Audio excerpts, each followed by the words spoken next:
الحمد للہ رب العالمین والصلاة والسلام علی سید المرسلین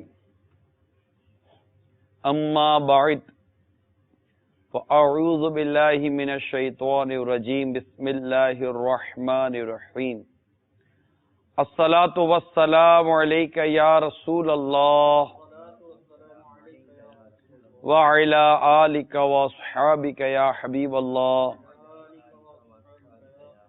الصلاة والسلام علیک یا نبی اللہ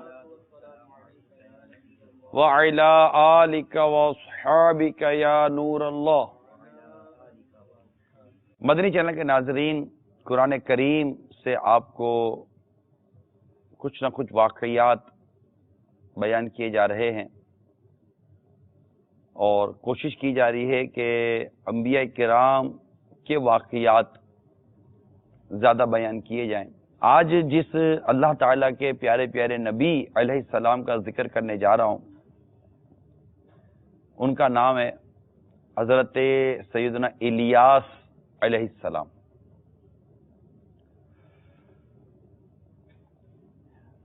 بیشتر تاریخ لکھنے والوں کا اس بات پر اتفاق ہے کہ حضرت الیاس علیہ السلام یہ حضرت ہارون علیہ السلام کی نسل سے ہیں۔ اس بات پر بھی اتفاق ہے کہ وہ شام کے باشندوں کی ہدایت کے لیے بھیجے گئے اور بعلہ بکہ کا مشہور شہر ان کی رسالت و ہدایت کا مرکز تھا۔ تو ان دنوں بعلہ بکہ شہر پر ارجب نامی بادشاہ کی حکومت تھی، جو ساری قوم کو بت پرستی پر مجبور کیے ہوئے تھا۔ ان لوگوں کا سب سے بڑا بت بعلہ تھا، جو سونے کا بنا ہوا تھا اور 20 گز لمبا تھا، اور اس کے 4 چہرے بنے ہوئے تھے۔ 400 خدام اس بت کی خدمت کرتے تھے، جن کو ساری قوم بیٹوں کی طرح مانتی تھی، اور اس بت میں سے شیطان کی آواز آتی تھی جو لوگوں کو بت پرستی اور شرک کا حکم سنایا کرتا تھا۔ اس ماحول میں حضرت سیدنا الیاس علیہ السلام نے ان لوگوں کو توحید کی دعوت دی، اللہ وحدہ لا شریک کی طرف بلایا، مگر قوم ان پر ایمان نہ لائی، بلکہ شہر کا بادشاہ ان کا دشمن بن گیا اور معاذ اللہ آپ کو قتل کرنے کے در پہ ہوا۔ آپ شہر سے ہجرت فرما کر پہاڑوں، چوٹیوں اور غاروں میں تشریف لے گئے۔ 7 برس تک آپ اسی عالم میں رہے، جنگلی گھاس، جنگل کے پھل پھول سے آپ زندگی بسر کرتے رہے۔ اتنی تکلیف اٹھائی آپ نے 7 برس تک۔ بادشاہ نے آپ کی گرفتاری کے لیے بہت سارے جاسوس مقرر کیے۔ آپ مشکلات جب بڑھی تو اپنے رب تعالیٰ کی بارگاہ میں آپ نے عرض کی کہ مجھے ان ظالموں سے نجات اور راحت عطا فرما مولا۔ آپ پر وحی نازل ہوئی کہ تم فلاں روز فلاں جگہ پر جاؤ، وہاں جو سواری ملے بلا خوف اس پر سوار ہو جاؤ۔ چنانچہ اسی طرح ہوا۔ اسی روز جب اسی مقام پر آپ علیہ السلام پہنچے تو ایک سرخ رنگ کا گھوڑا آپ کو نظر آیا، آپ اس پر سوار ہو گئے، گھوڑا چل پڑا۔ تو آپ کے چچا زاد بھائی، جن کا نام قرآن مجید نے یسع بیان کیا ہے،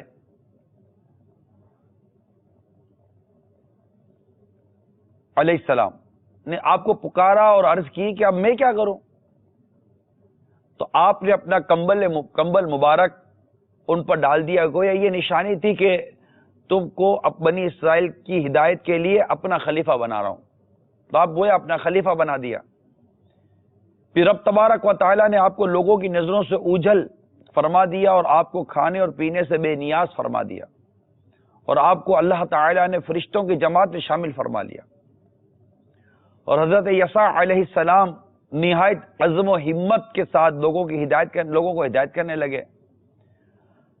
چنانچہ رب تعالیٰ نے ہر قدم پر ان کی مدد فرمائی، بنی اسرائیل آپ پر ایمان لائے اور آپ کے وصال تک ایمان پر قائم رہے۔ میٹھے میٹھے اسلامی بھائیوں، رب تبارک و تعالیٰ نے تمام پہاڑوں اور حیوانوں کو آپ کے لیے مسخر کر دیا، آپ کے قابو میں دے دیا۔ آپ کو 70 انبیاء علیہم السلام کی طاقت عطا کی گئی۔ غزو و جلال، قوت و طاقت میں حضرت موسیٰ علیہ السلام کا ہم پلہ بنایا گیا، اور روایت میں آیا کہ حضرت الیاس اور حضرت خضر ہر سال روزے بیت المقدس میں ادا کرتے ہیں، اور ہر سال حج کے لیے مکہ مکرمہ تشریف لاتے ہیں، اور سال کے باقی دنوں میں حضرت الیاس علیہ السلام تو جنگلوں اور میدانوں میں دورہ فرماتے ہیں، اور حضرت خضر علیہ السلام دریا اور سمندروں کی سیر فرماتے ہیں، اور یہ دونوں آخری زمانے میں وفات پائیں گے جبکہ قرآن مجید اٹھا لیا جائے گا۔ تو یہ حج کی کتابوں میں بھی لکھا ہے کہ یوم عرفات جب حاجی حج کے لیے عرفات کے میدان میں جمع ہوتے ہیں تو وہاں اللہ تعالیٰ کے 2 نبی ضرور ہوتے ہیں، ایک حضرت خضر علیہ السلام اور ایک حضرت الیاس علیہ السلام۔ یہ دونوں نبی اس میدان عرفات میں جلوہ فرما ہوتے ہیں۔ میٹھے میٹھے اسلامی بھائیو، حضرت انس رضی اللہ تعالی عنہ سے روایت ہے کہ ایک حدیث کہ ہم لوگ ایک جہاد میں رسول کریم صلی اللہ تعالی علیہ وسلم کے ساتھ تھے، راستے میں ایک آواز آئی کہ یا اللہ تو مجھ کو حضرت محمد صلی اللہ تعالی علیہ وآلہ وسلم کی امت میں بنا دے، جو امت مرحومہ اور مستجاب دعوات ہے۔ تو حضور صلی اللہ تعالی علیہ وسلم نے فرمایا انس تم اس آواز کا پتہ لگاؤ۔ تو میں پہاڑ میں داخل ہوا، اچانک یہ نظر آیا کہ ایک شخص نہایت سفید کپڑوں میں ملبوس، داڑھی شریف والا، لمبی داڑھی، جب اس نے مجھے دیکھا تو پوچھا کہ تم رسول اللہ صلی اللہ علیہ وسلم کے صحابی ہو؟ میں نے عرض کی جی ہاں۔ فرمایا کہ تم جا کر حضور صلی اللہ تعالی علیہ وسلم کو میرا سلام عرض کرو، اور یہ عرض کرو کہ آپ کے بھائی الیاس آپ سے ملاقات کا ارادہ رکھتے ہیں۔ چنانچہ میں نے واپس آ کر سرکار مدینہ صلی اللہ تعالی علیہ وآلہ وسلم کو خبر دی۔ آقا صلی اللہ تعالی علیہ وسلم کے ہمراہ وہاں پہنچا، تو جب وہ قریب گئے تو میں پیچھے ہٹ گیا، پھر دونوں دیر تک گفتگو کرتے رہے، اور آسمان سے دسترخوان اترا تو حضور صلی اللہ تعالی علیہ وسلم نے مجھے بلا بھیجا، اور میں نے دونوں حضرات کے ساتھ میں کھانا کھایا۔ جب ہم لوگ کھانے سے فارغ ہو چکے تو آسمان سے ایک بدلی آئی، بادل آیا، اور وہ حضرت الیاس علیہ السلام کو اٹھا کر آسمان کی طرف لے گئی، اور میں ان کے سفید کپڑوں کو دیکھتا رہ گیا۔ یہ تفسیر ساوی کے حوالے سے عجائب القرآن، غرائب القرآن جو علامہ عبد المصطفیٰ عابدی صاحب کی کتاب ہے، اس میں اس روایت کو نقل کیا گیا ہے۔ میٹھے میٹھے اسلامی بھائیوں، قرآن مجید میں حضرت الیاس علیہ السلام کا تذکرہ 2 جگہ آیا ہے، سورہ انعام میں اور سورۃ الصافات۔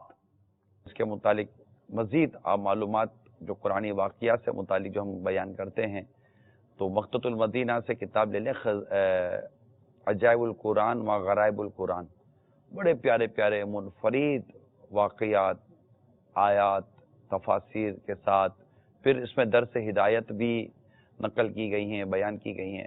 تو امید ہے کہ اچھا لگے گا۔ بچوں کو کہانیاں سناتے رہتے ہیں، ادھر گیا چیڑی آ گئی، جین آ گیا، پری آ گئی، بھوت آ گیا، شیر آ گیا، بھالو آ گیا، چیتا آ گیا،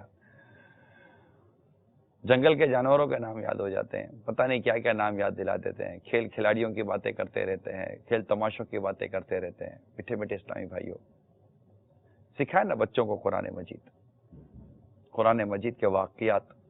یہ کتاب آپ کو بیان کر رہے ہیں، امیل سنت کے رسالے ہیں، بڑے پیارے پیارے رسالے ہیں۔ جھوٹا چور لے لیں، فرعون کا خواب لے لیں، نور والا چہرہ لے لیں، بیٹا ہو تو ایسا، یہ رسالے لے لیں، اس میں سے پڑھ کر سنائیں اپنے بچوں کو، ان کی تربیت ہوگی، ان کو اپنے دین اپنے اسلام کے بارے میں پتہ چلے گا. پرابلم یہ میٹھے میٹھے اسلامی بھائیوں کہ ہم اپنی اولاد کو وقت نہیں دیتے. دیکھیں اس کو تھوڑا سا غور کیجئے. آپ کی اولاد آپ کا وقت مانگتی ہے. اگر آپ کہتے ہیں کہ ہمیں روز ٹائم نہیں ہے، ہفتے میں 2 مرتبہ ٹوائس اے ویک کچھ تو کریں. یہ نہیں جب موقع ملے تو بیٹھ کر لیکچر دے رہے لمبا نا، کیوں حالت خراب کر دیتے بچوں کی. آج ٹائم ملا بیٹھو ادھر، اور پھر ان کی کلاس نہ. جب لے کر بیٹھے تو چھوٹے چھوٹے سے بچے ہوتے ہیں، پیارے پیارے سے 4 5 6 سالوں کے، اس کو تھوڑا سا مطلب کے پاس بھیج کر رکھیں، یوں بجائیں. آپ کے اگر بڑے بچے ہیں تو آپ کے ساتھ بیٹھے ہوئے ہوں، ان کے ساتھ دسترخوان پر جا کھانا کھا رہے ہیں، وقت میں گنجائش ہے، بیٹھے رہیں، کچھ باتیں کریں. بچے یقین مانے بچے چاہتے ہیں کہ ماں باپ ہم سے باتیں کریں. معذرت کے ساتھ ماں کو بھی ٹائم نہیں ہوتا. ماں کے یعنی کتنی ماں ہیں جو بچوں کو لے کر بیٹھتی ہیں، اور یہ کیا بولو اس موبائل فون کا. اب ماں کے پاس بھی ٹائم بچا تو ماں بھی موبائل لے کر بیٹھی ہوئی ہے.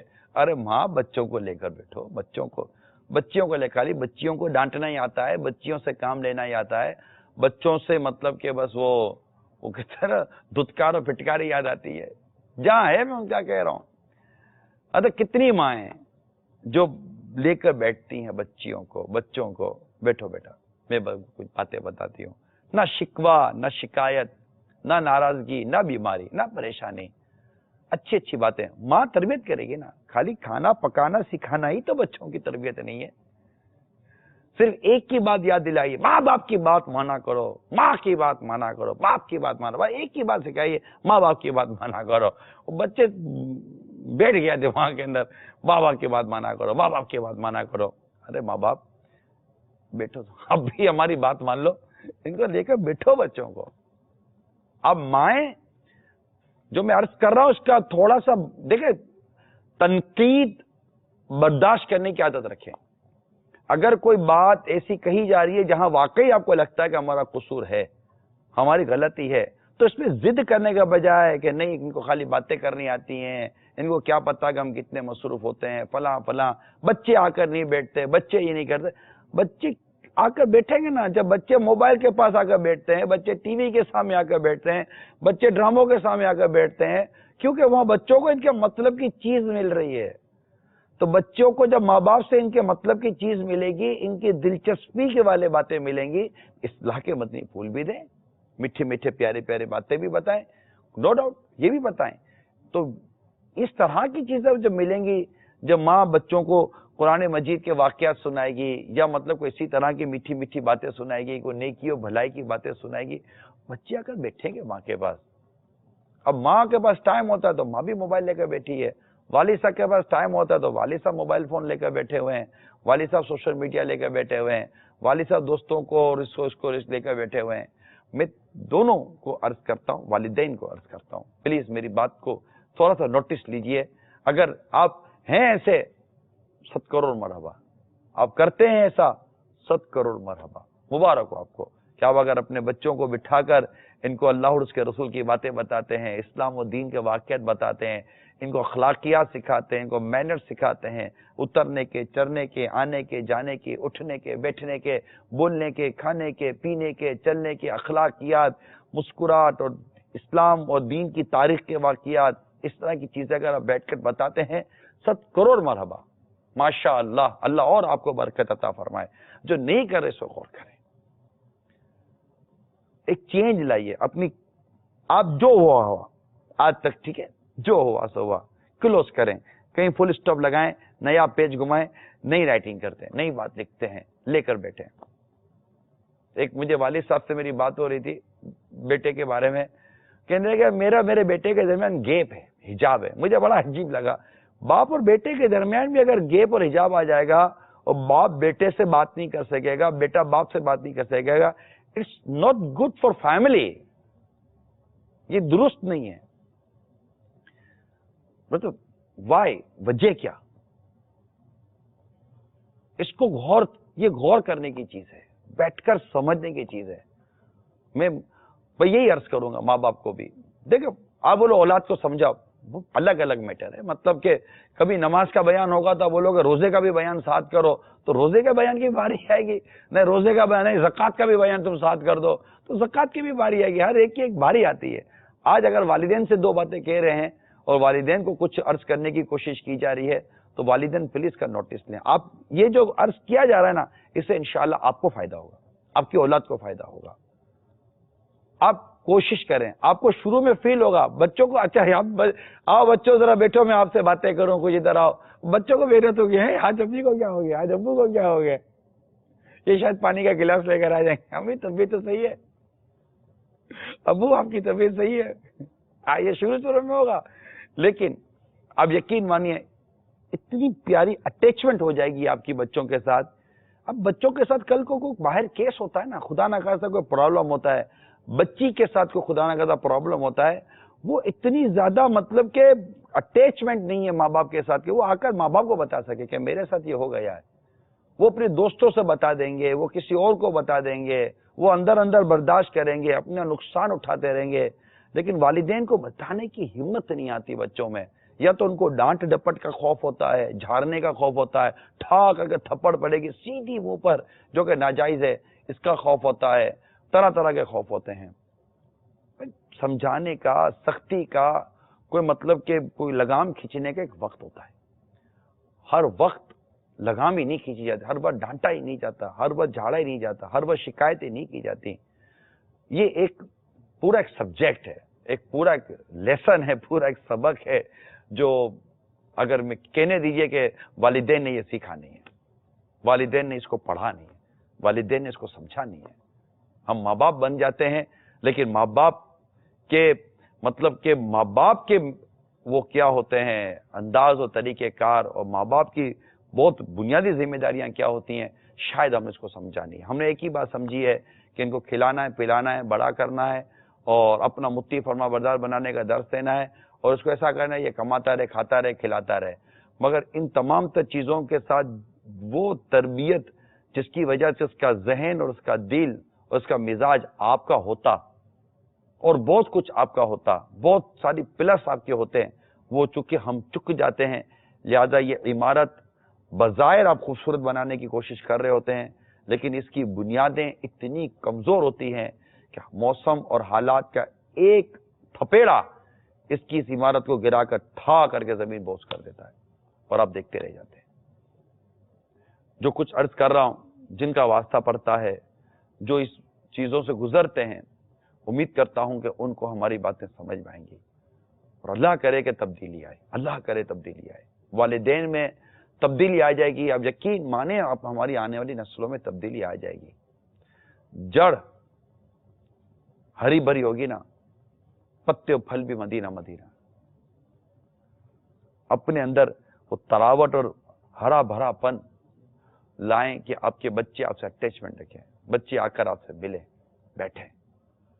انشاءاللہ تعالی آپ کو فائدہ ہوگا. بات مانیے, مان جائیے, ہمت کیجئے. آپ کی جو بھی عادت اب تک ہے, مانتے ہیں 40 سال 50 سال میں جا کر عادتوں کو بدلنا اتنا آسان نہیں ہے, لیکن آپ نے اپنی اولاد کے لیے بہت قربانیاں دی ہیں. ایک بار پھر قربانی دے کر اپنی اس عادت کو لانے کی کوشش کیجئے جو آپ سے عرض کہا جا رہا ہے. یاد رکھیے گا, بار بار نصیحت کرتے رہیں گے نا اولاد کو, اولاد دور بھاگ جائے گی. نصیحت کا ایک وقت ہوتا ہے. سرکار صلی اللہ تعالی علیہ وآلہ وسلم بھی وقت کے ساتھ نصیحت فرمایا کرتے تھے, اور مطلب ہفتے میں ایک دفعہ تک کا بھی ملتا ہے کہ واعظ فرماتے تھے تاکہ اکتاہٹ نہ ہو جائے. یہ نبی پاک صلی اللہ علیہ وسلم کی کمال درجے کی تربیت ہے. ورنہ آقا صلی اللہ علیہ وسلم کی بارگاہ میں تو لکھا گیا ہے کہ میرے آقا صلی اللہ علیہ وسلم کی صحبت میں اکتاہٹ تھی نہیں, اتنی خوبصورت صحبت تھی. لیکن واعظ و نصیحت بھی ٹھہر ٹھہر کر دیتے تھے. اسی طرح صحابہ کرام نے بھی کیا, واعظ و نصیحت ٹھہر ٹھہر کے دیتے تھے. تربیت حاصل کی تھی نا. اور ماں باپ کو چاہیے, پیرنٹس کو بھی چاہیے کہ اولاد کو اگر کوئی نصیحت اور سمجھانا بھی ہے, ٹھہر ٹھہر کر دیں. روزانہ کا ڈانٹ ڈپٹ, شکایتیں, ڈانٹنا جھاڑنا, یہ درست نہیں ہے. ماں باپ کے لیے بھی درست نہیں ہے, اولاد کے لیے بھی درست نہیں ہے. اولاد کو چاہیے کہ اپنے والدین کی اطاعت و فرما برداری اختیار کریں۔ ایک دل خراش خبر ملی کل یا پرسوں، کل کا شاید واقعہ ہے کہ ایک ٹرین ہمارے ملک کے اندر یہ پل پر سے کہیں اس کی بوگیاں گر گئیں اور پانی میں اس کی بوگیاں چلی گئیں، اور اس میں ہمارے فوج کے جوان بھی تھے، ان میں سے کئی شہید ہو گئے، اللہ کو پیارے ہو گئے۔ ہم ان سب کے لیے دعائے مغفرت بھی کرتے ہیں، ان سب کے لیے مطلب کہ ایک دعا بھی ہے کہ اللہ تعالیٰ ان کو غریق رحمت فرمائے، ان کے لواحقین کو اللہ تعالیٰ صبر عطا فرمائے، اور اس حادثے میں جو جو نقصانات ہوئے ہیں عاشقان رسول کی، اللہ تعالیٰ اس کی نعم البدل عطا فرمائے، اور جن جن کا جو جو نقصان ہوا ہے، جو جو بچھڑا ہے، اللہ تعالیٰ ان کو اس کا بہترین بدل عطا فرمائے۔ ایک یہ ثانیہ تھا جو کہ ہمارے ملک میں کل ہوا ہے، اللہ تعالیٰ ہمیں عافیت دے، عافیت دے، عافیت دے، اور اسے عبرت بھی لینے کو عطا فرمائے کہ کتنی بے اعتبار ہے دنیا، موت کا انتظار ہے دنیا، ہم کیوں دل لگائیں اس میں؟ نہیں اچھی، خراب ہے دنیا، موت کا انتظار ہے دنیا، نہیں پتا ہوتا کہ کیا ہونے والا ہے، اور بعض پورے کے پورے کنبے ایک ہی وقت میں دنیا سے رخصت ہو جاتے ہیں۔ اللہ تعالی ہم سب کا ایمان سلامت رکھے اور ہمیں جیتے جی آخرت کی تیاری کی سعادت عطا فرمائے۔ اس کے کچھ مناظر بھی ہمارے پاس ہیں، آئیے وہ دیکھتے ہیں۔ یا رسول خدا، یا رسول خدا، دل پہ غم چھا گیا، یا رسول خدا، کیا بنے گا میرا، یا رسول خدا، دل پہ غم چھا گیا، یا رسول خدا، کیا بنے گا میرا، یا رسول خدا، زور طوفان ہے، ہنس گئی جان ہے، المدد نا خدا، یا رسول خدا۔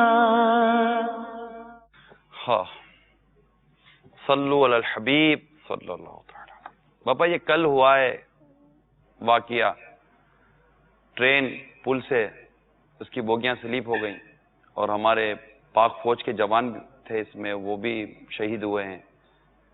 وہ اب تک میری معلومات کے مطابق 18 ہلاکتیں ہوئی ہیں۔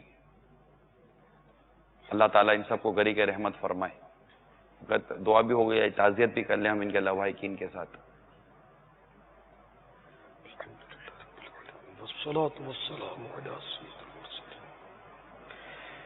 واقعی ہے، مجھے تو ابھی پتا چلا، آپ نے بتایا تو ان میں جو بھی مسلمان بیچارے دنیا سے رخصت ہوئے، اللہ ان سب کو غریق رحمت کرے، سب کی بے حساب مغفرت فرمائے، آمین۔ اور جو ان کے لواحقین ہیں میں ان سے تعزیت بھی کرتا ہوں، اللہ آپ سب کو صبر عطا فرمائے، اور جو بیچارے مسلمان زخمی ہوئے اللہ تعالی ان سب کو روبہ صحت کرے، در در کی ٹھوکروں سے بچائے، محتاجیوں سے بچائے، آمین۔ صرف اپنے در کا محتاج رکھے۔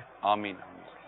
ہمارے لیے بہرحال اس میں عبرت ہے، اللہ تعالی ہمیں اس میں سے عبرت لینے کی توفیق عطا فرمائے کہ زندگی کا کوئی بھروسہ نہیں۔ ابھی ہم اچھے خاصے بات چیت کر رہے ہیں، ایک جھٹکا آ جائے زلزلے کا تو اللہ نہ کرے کچھ کا کچھ ہو جائے۔ اللہ تعالیٰ سے عافیت کا سوال۔ آمین آمین۔ اللہ تعالیٰ بس اپنے حفظ و امان میں رکھے، آمین۔ ہمارا ایمان سلامت رکھے، جان بھی سلامت، مال بھی سلامت، آمین۔ عزت آبرو سلامت رکھے۔ آمین آمین۔ آمین بجاہ النبی صلی اللہ تعالی علیہ وآلہ وسلم۔ السلام علیکم ورحمۃ اللہ وبرکاتہ۔ وعلیکم السلام ورحمۃ اللہ وبرکاتہ۔ مفتی صاحب صحت کیسی ہے آپ کی؟ الحمدللہ رب العالمین، آپ سنائیے۔ سوال بڑھائیں آپ کی طرف۔ جی بالکل۔ السلام علیکم ورحمۃ اللہ وبرکاتہ۔ وعلیکم السلام ورحمۃ اللہ وبرکاتہ۔ میرا نام محمد احسان اتاری، جامعۃ المدینہ فیضان مدینہ جڑا والا۔ رات کو کچھ اسلام بھائی نماز تراویح نہیں ادا کرتے اور دن میں کہتے ہیں کہ ہم نے نماز تراویح رات کو نہیں پڑھی اور روزہ نہیں رکھنا، تو کیا نماز تراویح کے بغیر روزہ ہو سکتا ہے؟ اس کے سوال کا جواب ارشاد فرما دے۔ السلام علیکم ورحمۃ اللہ۔ وعلیکم السلام ورحمۃ اللہ وبرکاتہ۔ جی مفتی صاحب، روزہ ایک مستقل عبادت ہے اور روزہ جو ہے وہ فرض ہے، اور تراویح جو ہے وہ سنت موقدہ ہے۔ اس کی بھی اپنی اہمیت ہے اور اس کے ترک کی عادت بھی گناہ ہے، لیکن بالفرض اگر کسی بھی وجہ سے کوئی تراویح نہیں پڑھتا تو اس کا یہ مطلب نہیں ہے کہ وہ روزہ چھوڑ دے، روزے کی فرضیت تو باقی رہے گی اس کے اوپر۔ اب یہ اس کا ایک شیطانی وسوسہ ہے، اور بعض اوقات یہ ہوتا ہے کہ ایک انسان ہے وہ نمازیں پڑھ رہا ہے، اب خدا نہ خواستہ اس کی فجر کی نماز چھوٹ گئی تو اسے بھی شیطان وسوسہ دلاتا ہے کہ جناب تمہارے تو ایک نماز چھوٹ گئی، ویسے بھی تم بقیہ چار کیا پڑھو گے؟ تو یہ سب شیطانی وسوسے ہیں۔ انسان اگر کسی خطا کا پتلا ہے، بہت ساری وہ خطائیں کرتا ہے، غلطیاں کرتا ہے، لیکن جب اس کو موقع مل رہا ہے نیکیاں کرنے کا تو وہ اپنے محض ایک باطل خیالات کی وجہ سے ان کو ضائع نہ کرے، تراویح بھی پڑھے، تراویح کی بھی عادت ڈالے اور روزے بھی پورے کے پورے رکھے رمضان مبارک کے۔ سوال سنائیے۔ میرا نام محمد ذوالفقار ہے۔ میں نے یہ سوال پوچھنا تھا کہ مرد حضرات گھر میں نماز پڑھ سکتے ہیں، اس سے گناہ ملتا ہے یا نہیں؟ پلیز رہنمائی فرما دیجیے، جزاک اللہ خیرہ۔ السلام علیکم۔ وعلیکم السلام ورحمۃ اللہ وبرکاتہ۔ جی مفتی صاحب، انہوں نے تو مطلق نماز کا پوچھا ہے کہ نماز پڑھ سکتے ہیں نہیں۔ دیکھیے، سنتیں نوافل تو بالکل گھر میں پڑھے جا سکتے ہیں، اس میں تو کسی قسم کے اعتراض کا پہلو نہیں ہے۔ البتہ جو فرض نمازیں ہیں تو اب جس پر جماعت واجب ہے، مثال کے طور پر کوئی ایسی جگہ رہتا ہو کہ جہاں مسجد اتنی دور ہو اس پر جماعت ہی واجب نہ ہو، تو یہ مختلف صورتیں بنتی ہیں جماعت کے واجب ہونے کی۔ تو جس پر جماعت واجب ہے وہ فرض نماز پڑھنے کے لیے مسجد میں ہی جائے گا اور با جماعت اولیٰ کے ساتھ جو ہے وہ جماعت اولیٰ کی شرکت کے ساتھ جماعت پڑھے گا۔ یہ ہے جماعت کا عادی ہونا چاہیے ہمیں۔ اگر ہمیں مسجد ہمارے گھر کے قریب کہ جبکہ وہاں جماعت آپ پر واجب بھی ہو جاتی ہے، جماعت مستحبہ موجود ہے، تو جماعت کے ساتھ نماز پڑھنے کی عادت رکھنی چاہیے۔ کئی ایسے ہمارے اسلام بھائی ہوں گے مدنی چینل پر کہ جنہوں نے ماہ رمضان کے شروع میں فجر بڑی دوڑ دوڑ کر پڑھی ہوئی ہو، مطلب پہنچ جاتے ہوں گے مسجد میں، اب فجر گھر میں پڑھ کر سو جاتے ہوں گے، مغرب میں بھی پہلے شروع میں پہنچتے ہوں گے، پھر اس کے اب مغرب بھی گھر پہ ہی ہو جاتی ہوگی، اگر ہو جاتی ہوگی تو عشاء اور تراویح میں بیچارے سو جاتے ہوں گے یا ادھر ادھر نکل جاتے ہوں گے۔ تو ایسا نہ کریں، نماز کی پابندی کریں۔ نماز اللہ تعالیٰ کا بہت بڑا انعام ہے، جماعت کے ساتھ پڑھیں جبکہ جماعت واجب ہے، کہ بلا عذر شرعی جماعت ترک کر دینا یہ ناجائز و حرام ہے، جہنم میں لے جانے والا کام ہے۔ کال سنائیے۔ السلام علیکم ورحمۃ اللہ وبرکاتہ۔ وعلیکم السلام ورحمۃ اللہ وبرکاتہ۔ میں محمد واصف اتاری سکرن سے بات کر رہا ہوں۔ میرا آپ کی بارگاہ میں یہ سوال عرض ہے کہ کیا روزے میں الٹی آنے سے روزہ ٹوٹ سکتا ہے؟ جواب ارشاد فرما دیجیے، جزاک اللہ خیرہ۔ السلام علیکم ورحمۃ اللہ وبرکاتہ۔ السلام ورحمۃ اللہ وبرکاتہ۔ جی مفتی صاحب، دیکھیں، روزہ جسم میں کچھ جانے سے ٹوٹتا ہے، جسم سے کچھ نکلنے سے نہیں ٹوٹتا۔ تو اسی بنیاد پر اگر الٹی آ جاتی ہے، کتنی الٹی آ جاتی ہے، تو اس سے روزے پہ کوئی فرق نہیں پڑے گا، روزہ رہے گا۔ وضو کے اندر مسائل ہیں کہ منہ بھر کے آ جائے تو وضو ٹوٹ جاتا ہے، اور روزے کا الٹے کے آنے سے ٹوٹنے کا کوئی تعلق نہیں ہے۔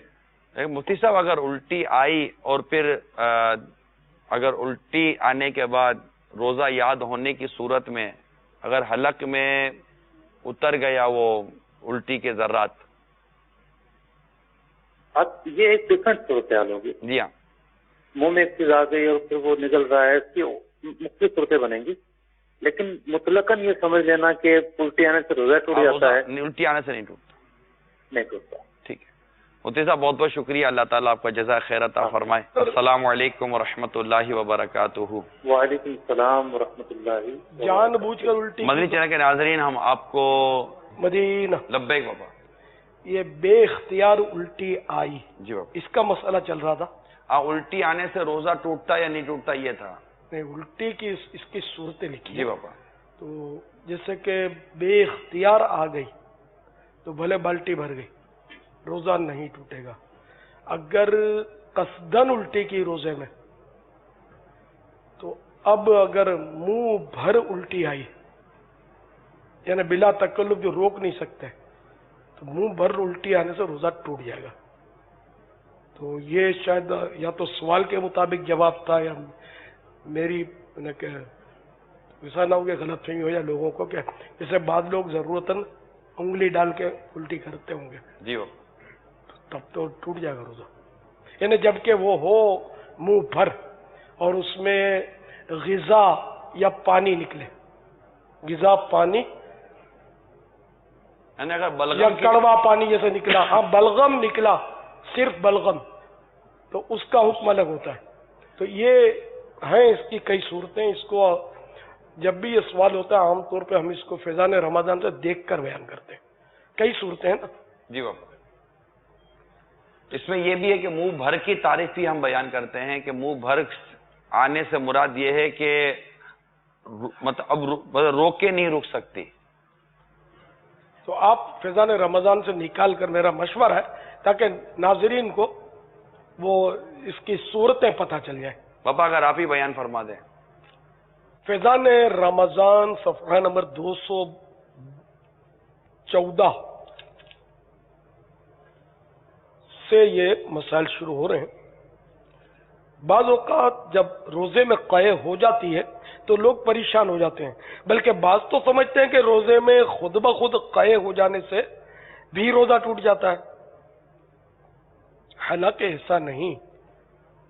چنانچہ سیدنا ابو ہریرہ رضی اللہ تعالی عنہ سے مروی ہے، حضور پرنور شافع یوم النشور صلی اللہ تعالی علیہ وآلہ وسلم کا فرمان عالی شان ہے، جس کو ماہ رمضان میں خود بخود قے آئی اس کا روزہ نہ ٹوٹا، اور جس نے جان بوجھ کر قے کی اس کا روزہ ٹوٹ گیا. ایک اور مقام پر ارشاد فرمایا جس کو خود بخود قے آئی اس پر قضا نہیں، اور جس نے جان بوجھ کر قے کی وہ روزے کی قضا کرے. کرم یا رب کے 7 حروف کی نسبت سے قے کے بارے میں 7 پیرے. نمبر 1، روزے میں خود بخود کتنی ہی قے یعنی الٹی ہو جائے، خواہ بالٹی ہی کیوں نہ بھر جائے، اس سے روزہ نہیں ٹوٹتا. نمبر 2، اگر روزہ یاد ہونے کے باوجود قصدن یعنی جان بوجھ کر قے کی، اور اگر وہ منہ بھر ہے، منہ بھر کی تعریف آگے آتی ہے، تو اب روزہ ٹوٹ جائے گا.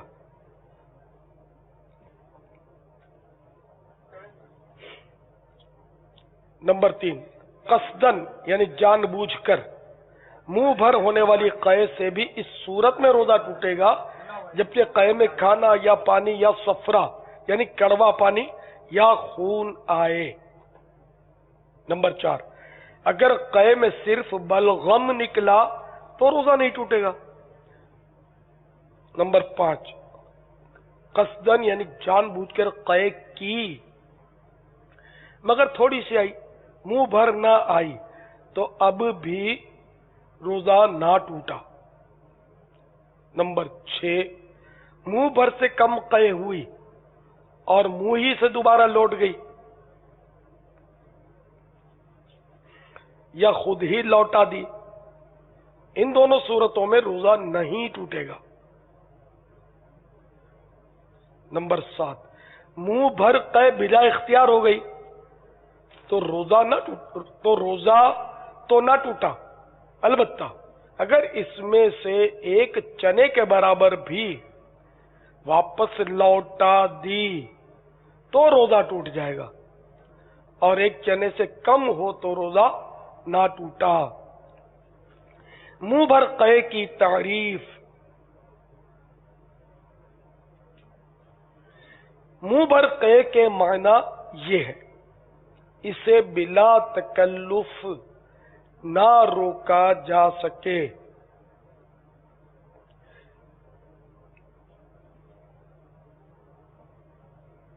مدینہ کے 5 حروف کی نسبت سے وضو میں قے کے 5 احکام شرعی۔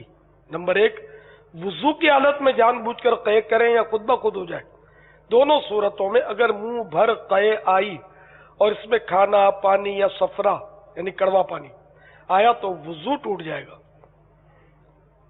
نمبر 2، اگر بلغم کی منہ بھر قے ہوئی تو وضو نہیں ٹوٹے گا۔ نمبر 3، بہتے خون کی قے وضو توڑ دیتی ہے۔ نمبر 4، بہتے خون کی قے سے وضو اس وقت ٹوٹتا ہے جبکہ خون تھوک سے مغلوب نہ ہو، یعنی خون کی وجہ سے قے سرخ ہو رہی ہے تو خون غالب ہے، وضو ٹوٹ گیا، اور اگر تھوک زیادہ ہے اور خون کم تو وضو نہیں ٹوٹے گا۔ خون کم ہونے کی نشانی یہ ہے کہ پوری قے جو تھوک پر مشتمل ہے وہ زرد یعنی پیلی ہوگی۔ نمبر 5، اگر قے میں جمع ہوا خون نکلا اور وہ منہ بھر سے کم ہے تو وضو نہیں ٹوٹے گا۔ ضروری ہدایت، منہ بھر قے علاوہ بلغم کے ناپاک ہے، اس کا کوئی چھینٹا کپڑے یا جسم پر نہ گرنے پائے، اس کی احتیاط فرمائیے۔ آج کل لوگ اس میں بڑی بے احتیاطی کرتے ہیں، کپڑوں پر چھینٹے پڑنے کی کوئی پرواہ نہیں کرتے، اور منہ وغیرہ پر جو ناپاک قید لگ جاتی ہے اس کو بھی بلا جھجک اپنے کپڑوں سے پوچھ لیتے ہیں۔ اللہ رب العزت عز و جل ہمیں نجاست سے بچنے کا ذہن عنایت فرمائے، آمین آمین، بجاہ النبی الامین صلی اللہ تعالی علیہ وآلہ وسلم۔ صلو علی الحبیب صلی اللہ تعالی علی محمد۔ جزاک اللہ خیر بابا، آمین وإیاکم، آمین۔ مدنی چینل کے ناظرین، آئیے کچھ معتکفین کے تاثرات دیکھتے ہیں۔